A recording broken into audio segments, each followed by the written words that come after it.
तो जितेश जी,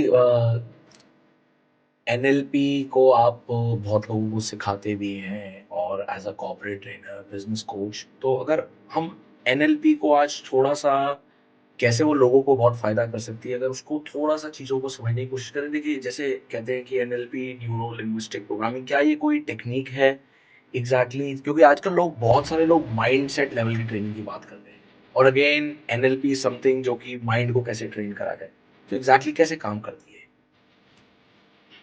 जब से मैं एनएलपी वर्ड को मेरे ध्यान में आया, ये जब से मैं एनएलपी को जानता हूं, तब से मेरे लिए ये जादू से कम नहीं है।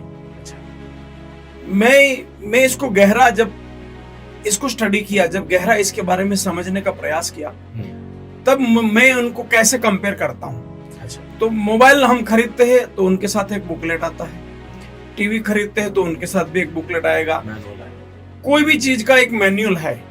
इस ह्यूमन बॉडी का मैन्युअल क्या है? तो ये ह्यूमन बॉडी का मैन्युअल है, उसी का नाम है एनएलपी। एनएलपी का मतलब ये बॉडी कैसे काम करता है, उसका काम करने का तरीका क्या, कैसे हो सकता है, उसको ढालना है तो हम कैसे ढाल सकते हैं। ये बॉडी, मनुष्य का बॉडी केवल दो ही तरीके से काम करता है।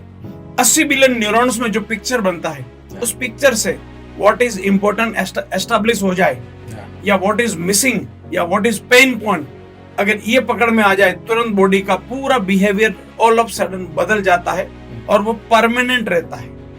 तो एनएलपी इज, मेरे अकॉर्डिंग एनएलपी का मतलब है ये जीवन जीने का तरीका। Art of living, art of living is the different, NLP is the different.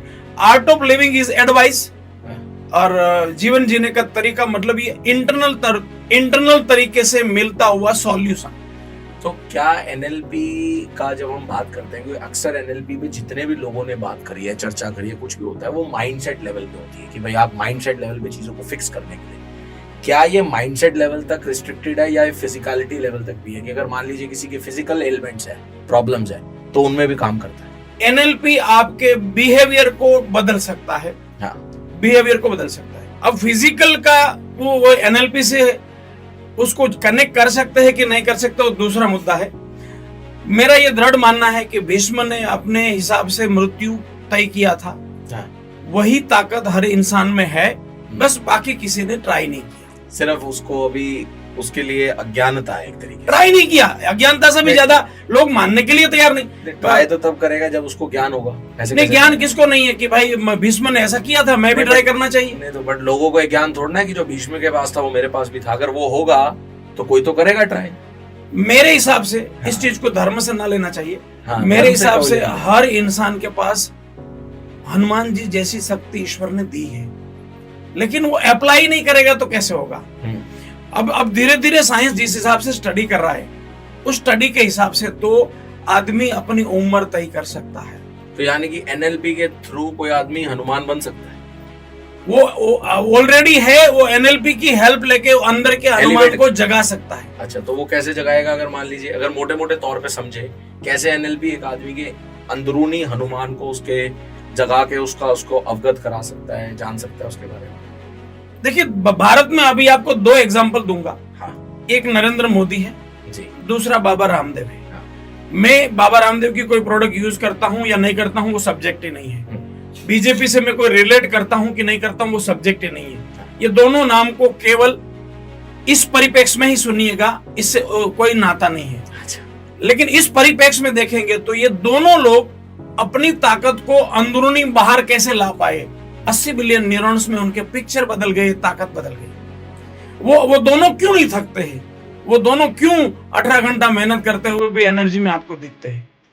अब मैं समझ सकता हूँ ये बहुत सब्जेक्टिव टॉपिक है, बट ऐसी क्या चीज है जिससे आदमी उस अंदर बैठे हुए हनुमान को जान सकता है? इस दुनिया में जितने भी बड़े बड़े सर्जन हुए हैं ना जी, वो कहीं ना कहीं कोई चुभन को हिट कर गया, और वही चुभन उसके 80 बिलियन न्यूरॉन्स के लिए बड़ा पिक्चर दे गई, और वहीं से इस दुनिया में बड़ा सर्जन हुआ है। चुभन को हिट कर गया मतलब? महात्मा गांधी अफ्रीका में वकीलात करने गए थे, तब तक मामला ठीक था, बिल्कुल ठीक है। ट्रेन से उसको फेंका गया, ठीक है, किसी के साथ एक ऐसा फेंका गया, उसी समय 80 बिलियन न्यूरॉन से एक आवाज आई कि ट्रेन का और स्किन की चमड़ी का कोई मीनिंग ही नहीं है। ट्रेन का तो फाइनेंस से लेना देना है, टिकट से लेना देना है, ये चमड़ी से क्या लेना देना है। इसका जवाब जरूर दिया जाएगा और वहीं से वो नया निर्माण होगा। तो इसका मतलब कहीं ना कहीं व्यक्ति को वो पॉइंट, वो क्लाइमेक्स का पॉइंट चाहिए जहां उसका यहाँ पर हिट हो। जैसे ही हिट होगा अंदर का हनुमान जागना शुरू हो जाए। दो तरीका है। हाँ। पहला तरीका है बंदा सामने से प्लान आउट करके जगा सकता है, दूसरा कोई उसको हिट करके जगा दे। प्लान आउट कैसे करके जाए वो ज्यादा इंटरेस्ट है मेरा जानने में, कि प्लान आउट कैसे कोई कैसे कर सकता है। देखो अल्टीमेटली जब धीरे धीरे धीरे धीरे इस चीजों को मैं बहुत गहराई में जाता हूँ ना, हाँ। तब मुझे मेरे पास एक ही वर्ड आता है, उस वर्ड का नाम है everything is belief. Okay, everything is belief. अच्छा। आप जिस मनुष्य की जैसी बिलीफ है वैसा वो सर्जन करता है। अब वो कैपेबिलिटी तो हर एक के पास है। अब ये बिलीफ को आपको टेस्ट करना होगा तो आप धर्म में चले जाइए। आप जिसको मानते होंगे और मैं जिसको मानता हूँगा उसके लिए बिल्कुल ब्लाइंड होंगे और बिल्कुल वहां एक डिफरेंट तरीका, बॉडी डिफरेंट तरीके से बिहेव करती है।